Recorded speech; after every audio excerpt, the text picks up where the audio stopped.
Waouh, l'heure file! La file. Ça fait combien de temps que j'ai pas fait de vidéo? Laisse tomber, je ne sais plus. Donc oui, je me présente. Moi, c'est Nubia Meilleur. J'adore mes petites flammes, j'adore mes petits grains de beauté, donc j'en profite.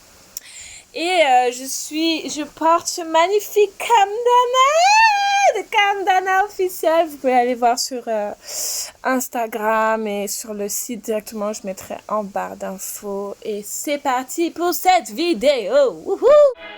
Maniwata, Mahamia, Putushu, Aset, Sakshat, Waya, Sakmet, Bas.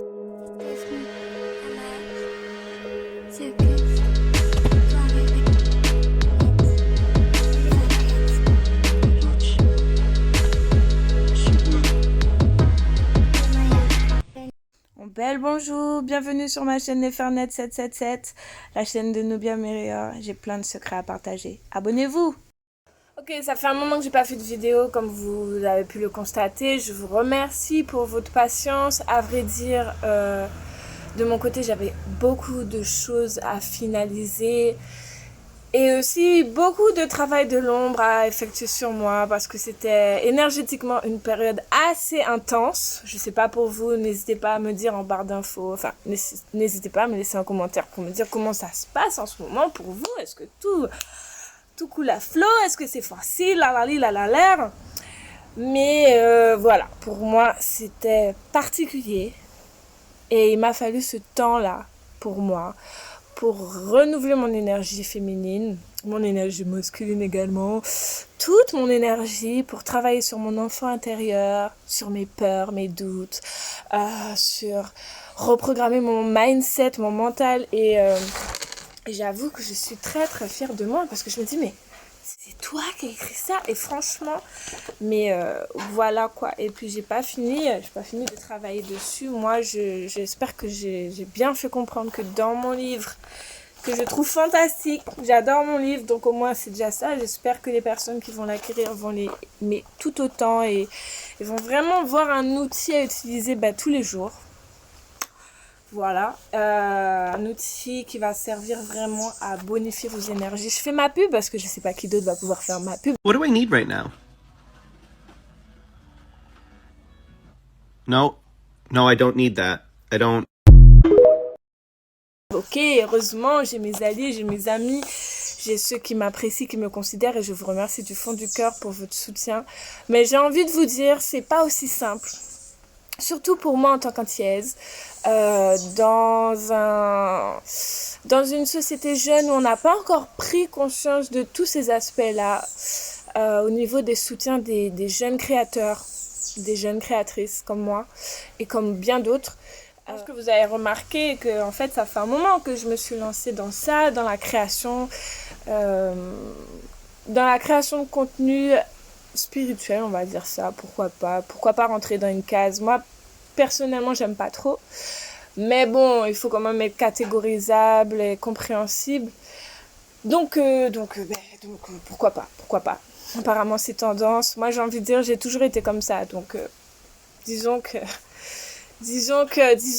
bref. Et donc moi c'est Nubia Meilleur pour celles et ceux qui ne me connaissent pas. Vous pouvez vous abonner sur cette chaîne, m'aider à faire évoluer ma chaîne, partager mes vidéos si vous trouvez qu'elles apportent quelque chose de bénéfique, ou si vous avez envie de partager tout simplement, n'hésitez pas, c'est gratuit. Et puis en même temps, c'est riche parce qu'en fait ça va permettre moi d'évoluer, d'autres peut-être d'avoir un message positif, et j'en passe de la base de la positivité qui va se transmettre ainsi comme ça. Voilà.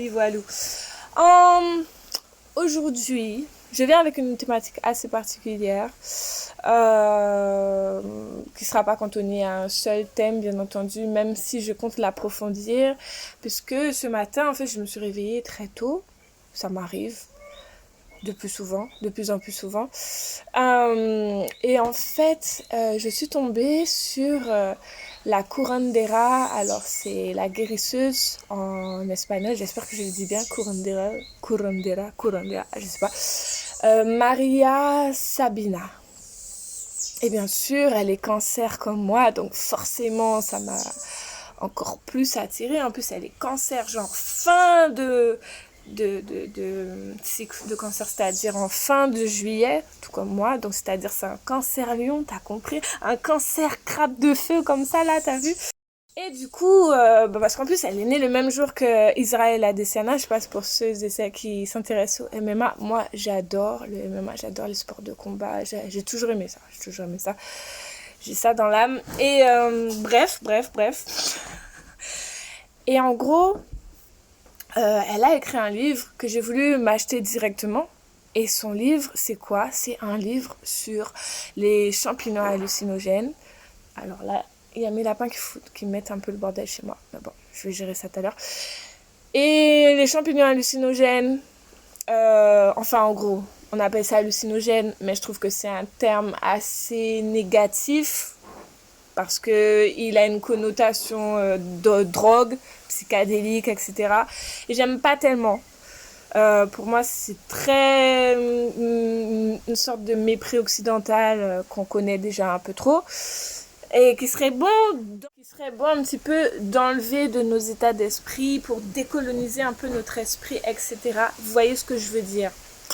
Donc en fait, je vais essayer de rééduquer ça par cette vidéo et approfondir ceci parce qu'effectivement, il y a beaucoup plus de choses à dire sur les plantes interdites et les champignons hallucinogènes, enfin du moins appelés comme ça. Moi, j'ai envie d'appeler, allez, pourquoi pas des champignons voyageurs ou des esprits champignons. Parce qu'en fait, il faut savoir que ça a toujours été quelque chose de très ancré dans les cultures, surtout les cultures chamaniques de l'Amérique du Sud, enfin de l'Amérique, des Amériques. Parce qu'à la base, ils étaient un peu partout, soyons clairs. Et des îles aux alentours. Et en fait, la pratique chamanique a toujours été de se connecter aux éléments par les voies de la nature. Donc, c'est-à-dire par les plantes, par les cristaux, par les champignons, par le soleil, par l'eau, par la rivière, par l'esprit des arbres, par l'esprit tout court. Parce qu'en fait, on peut parler de gens qui étaient des animistes, des vitalistes, n'est-ce pas? Allez chercher les définitions, n'hésitez pas s'il y a des termes comme ça qui... En fait, l'important, c'est juste, moi, j'amène une petite clé, un petit truc, une petite goutte d'eau, et vous, en fait, vous approfondissez dans votre jardin secret, vous cultivez ça, et avec ce terreau fertile, nous allons faire pousser des forêts, refaire jaillir les voies de la nature, et nous reconnecter profondément, parce que c'est ça qui compte, en fait, c'est ça qui compte, c'est de se reconnecter, surtout, particulièrement en ce moment, de se reconnecter aux voies de la nature. Donc, si vous travaillez dans un bureau avec des lumières synthétiques et vous ne vous sentez pas bien, essayez d'aller voir comment faire 10 minutes, juste 10 minutes, dehors pour vous recharger au soleil et vraiment buvez de l'eau, buvez beaucoup d'eau en ce moment. Si c'est possible, essayez de programmer votre eau. Je ne sais pas si vous êtes au courant des différentes techniques. Dites-moi si ça vous intéresse que je fasse une vidéo sur ça également parce que actuellement il y a énormément de méthodes. Et l'eau est particulièrement bénéfique en ce moment. Je ne sais pas si vous avez remarqué, pour nous il fait très très chaud. Et donc ça a une signification en fait sur, entre guillemets, l'impact que l'on... Enfin, la nouvelle façon de consommer l'eau. J'ai pas trouvé mieux pour dire la même. J'ai presque du mal à m'exprimer. Je pense que c'est Mercure rétrograde. Parce que nous y sommes, on est en Mercure rétrograde. Je sais pas si vous êtes au courant. Donc, c'est un peu compliqué. Mais je sentais l'énergie pour faire cette vidéo. En plus, j'ai reçu ce magnifique cadeau. Tu comprends là, je pouvais pas attendre. Et voilà. Et donc, en gros, c'est ça que je voulais vous dire. C'est que culturellement, en fait, il y a des plantes, il y a des champignons, il y a des rituels, des cultes qui ont été vraiment diabolisés, méprisés, etc. Mais en fait, qui ont toujours eu un sens pour nos ancêtres africains, nos ancêtres indigènes, dits indigènes, parce que bon, c'est le terme. Donc, ça c'est autant les Kalinago, les Taïno, enfin, vous voyez quoi, hein? Ce qu'on appelle les Indiens d'Amérique et tout ça. Bref, les Arawaks, tout ça, c'est eux aussi qui avaient vraiment une très puissante et profonde compréhension Et nous avons leur ADN en nous. Moi, je sais que je suis héritière de ça et je pense que beaucoup d'Antillais et beaucoup de personnes des Amériques sont héritiers de cet héritage. Héritiers de cet héritage. On sent que j'ai pas préparé. C'est en mode très spontané. Mais ont cet héritage. Vous avez cet héritage, vous, et il est bon maintenant, en fait, d'en prendre conscience.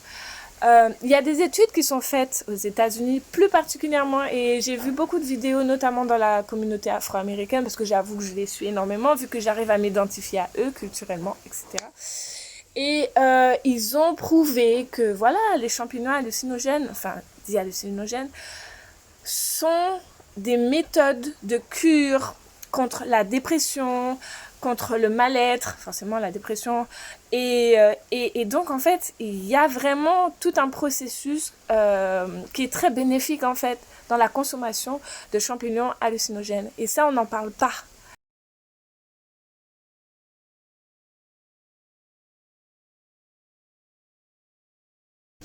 Alors, je dois quand même préciser que cette vidéo n'est pas là pour vous encourager à prendre des champignons hallucinogènes, ni vous encourager à le faire de n'importe quelle façon et n'importe comment. Quand j'entends ce genre d'études et que je fais le lien avec, pour le moment, tout ceci est à titre informatif et qui sont très anciens et qui ont permis, par exemple, une femme comme la curandera Maria d'incarner sa mission de vie en étant une guérisseuse, c'est-à-dire qu'elle avait une compréhension très profonde des plantes et qu'elle savait guérir les gens qu'on venait la voir, et qu'elle amenait ce niveau-là de compréhension de la connexion à la nature, du fait que nous soyons part de la nature. Alors voilà, il faut qu'on remette à l'honneur, il faut qu'on remette sur un piédestal toutes ces personnes, en fait, qui ont amené énormément à l'humanité et qu'on a mis dans l'ombre. Alors, bien sûr, j'ai voulu commander son livre, d'ailleurs ses livres, je suis intéressée par ces 2 livres, mais quand j'ai vu les prix sur Amazon, je vais vous mettre des captures d'écran, vous allez comprendre. Donc, si vous voulez me faire des dons pour que je puisse m'acheter ce livre et carrément vous en parler directement, n'hésitez pas. Je serais ravie de ça, parce qu'imaginez-vous en tant que créatrice de contenu, chercheuse, alchimiste et compagnie, j'ai pas vraiment le temps d'être dans le système patriarcal et de l'intégrer pleinement, de l'embrasser, d'être d'accord avec lui, de fonctionner avec, etc. Et donc c'est vrai que les choses sont particulières. Voilà. Je pense aussi que ça serait un bon thème de une prochaine vidéo à approfondir, parce qu'il y a eu cette polémique avec cette influenceuse guyanaise que je connais personnellement et j'ai pas nécessairement envie de donner son nom, mais comme quoi, bon, on n'a jamais vu les résultats de sa demande. C'était quoi? C'était une demande de crowdfunding, donc où elle avait demandé un peu plus de 100 000 euros. Et c'est vrai que, bon, moi, j'ai toujours pas vu le documentaire. J'ai vu qu'elle était partie en Afrique, parce qu'on n'a pas arrêté de m'envoyer des vidéos d'elle que j'avais pas du tout envie de regarder. J'en ai pas regardé une seule, je vais pas vous mentir. À chaque fois qu'on m'envoie une vidéo d'elle, je ferme, ça m'intéresse pas. Même si je trouve que par rapport aux thématiques qu'elle a l'air d'aborder au titre, ça a l'air d'être riche d'enseignement. Et je sais que c'est une fille qui est riche et intéressante, mais humainement parlant, je peux pas. C'est-à-dire, on peut pas essayer de me victimiser, de me sacrifier, et puis après, quand je suis en train de t'embrasser les fesses, négatif. Non, merci. Donc, en gros, j'ai envie de parler de cette polémique, peut-être pas nécessairement en parlant que d'elle, parce que ça m'intéresse pas nécessairement, mais plus en essayant de montrer un peu les bons et les mauvais aspects de cette situation et d'expliquer que nous n'avons pas nécessairement encore la culture et la compréhension de ce que c'est vraiment le crowdfunding aux Antilles. Du moins, c'est ce que je pense. Peut-être plus en Guadeloupe, en Martinique, je sais pas, parce que je sais et j'espère ne vexer personne, mais je sais que par exemple sur le domaine de l'audiovisuel et tout ça, ça fait un moment qu'ils développent. Donc j'ai l'impression que c'est pas qu'il y a un retard chez nous, mais j'ai pas l'impression que c'est vraiment équivalent, et on peut en discuter parce que je suis pas une spécialiste dans le domaine, donc je serais ravie d'en parler. Encore une fois, j'ai plein de sujets thématiques que je pourrais lancer pour mes prochaine vidéo. Mais en gros, voilà, en gros, je pense qu'il nous manque cette culture-là pour vraiment comprendre que, en fait, les choses ont été instituées d'une certaine façon. Et si on est d'accord avec le système, qu'on absorbe tout, que tout nous convient, parfait. Maintenant, s'il y a des choses qui ne nous conviennent pas et qu'on peut y pallier par la société civile, c'est-à-dire nous, c'est-à-dire les associations, les actions solidaires, etc., il y a un but, il y a un objectif. Et peut-être qu'il y a vraiment un gros travail sur le message à faire comprendre sur la façon dont nous investissons sur nous-mêmes, la façon en fait dont nous utilisons notre argent qui est une énergie que l'on envoie, qui est une énergie que l'on investit sur soi.